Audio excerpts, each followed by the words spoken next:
اور ہمیں بیت المقدس اس لیے پیارا ہے کہ ہمارے رسول کریم حضرت محمد رسول اللہ صلی اللہ علیہ وسلم نے مسجد اقصی میں تمام نبیوں کی امامت کی ہے۔ شب معراج کے دن جب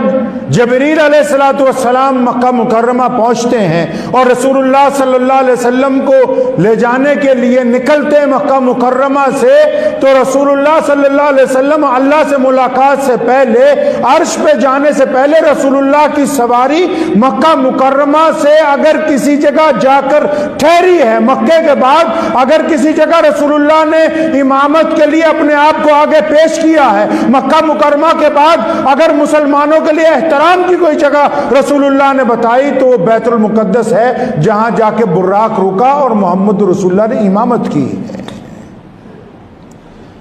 وجوہات تو بہت ساری ہیں کہ بیت المقدس ہمارا ہے، بیت المقدس کی زمین ہماری ہے، بیت المقدس کے ایک ایک ذرے پر اہل ایمان کا حق ہے، لیکن